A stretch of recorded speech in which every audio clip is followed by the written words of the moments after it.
In this video, I want to show you how to get started on your contribution to our collaborative mural inspired by Thank You X.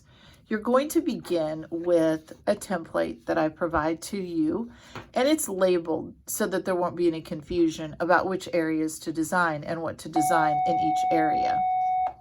On the left side, you're going to create a design that has your name incorporated in it and a line pattern in the background. On the right side, you're going to be using a symbol pattern with solid color background, and you probably want to use your favorite color in the background. So I'm going to talk to you a little bit more about what a symbol pattern is and show you how to do it now. So here's one I've already started. On the left side, I started to design something that has my name in it. My name only has 3 letters, so you might think I wouldn't be able to fill up this entire space with just 3 letters, but I was able to because I drew the letters really big. So before we do anything else, I want to say that when you design your name tile over here, you want to make sure that you fill up the space as much as you can and that your name is pretty easy to read. The way that we do that is by using block or bubble letters. Some people know how to do this already.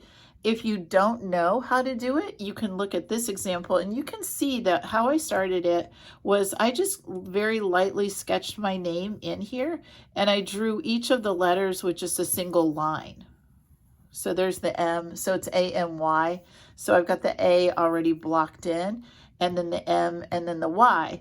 And so if you start with just a single line, it's really easy to take your pencil, pretend it's a little car or something, and you're just going to drive all the way around the outside of where you drew that line for your letter.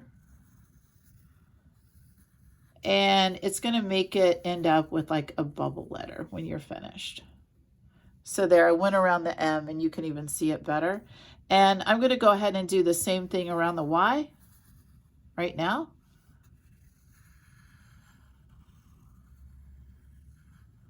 It's a little tricky here at the tail of the Y. And then I've got it. And I also made it so it overlapped itself a little bit because I think that looks really cool. And then you're just going to go ahead with your Sharpie. You are going to outline that outside edge that you traced. Don't trace around the first line that you drew to create your letter. You don't want the line letter, you just want the bubble part, the outside.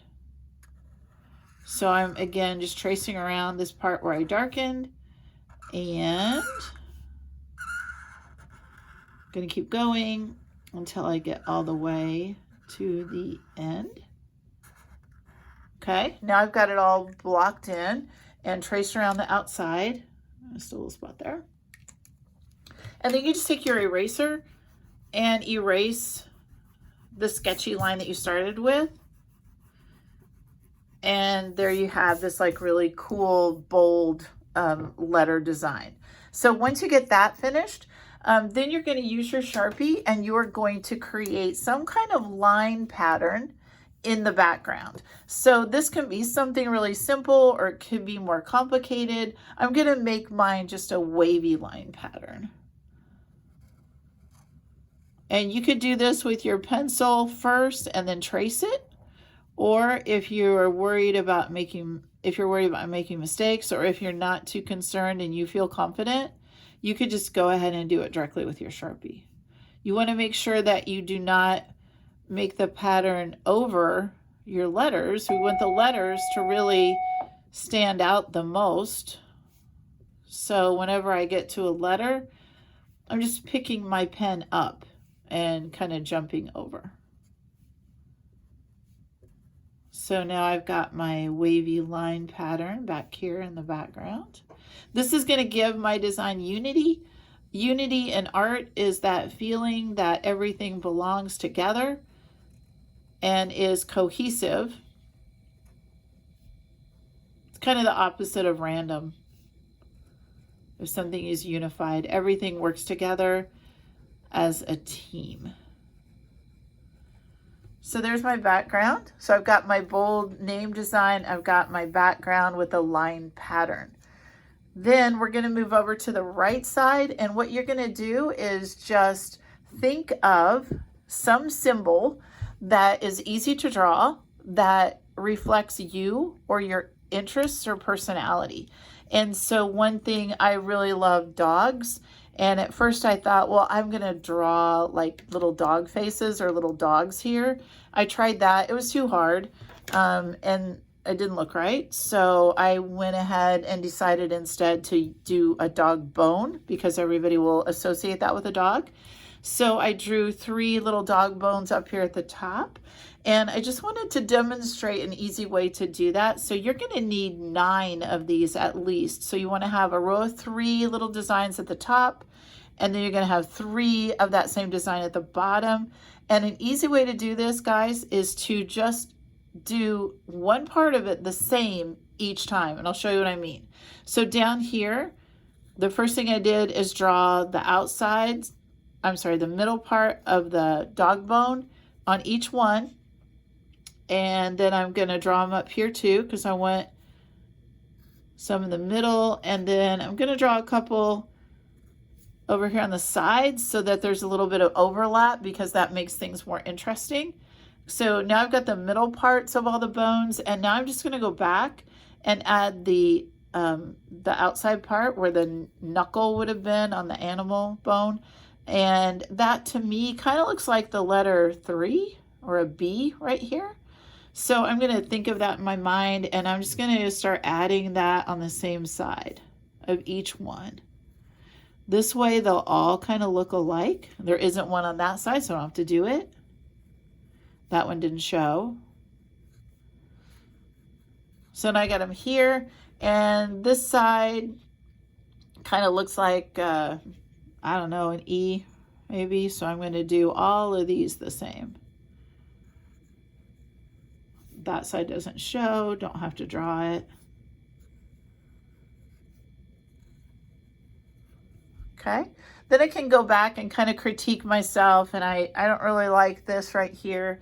So I'm going to change that ultimately, erase and do that one again. But you get the idea. You just want this nice pattern. Make at least 3 at the top, 3 at the bottom, and then you probably want 4 in this middle row, 2 on the outsides, kind of overlapping the edges. Then what you're going to do is Sharpie that up, same thing, and then you can start to add color to your 2 designs, one on the left and one on the right.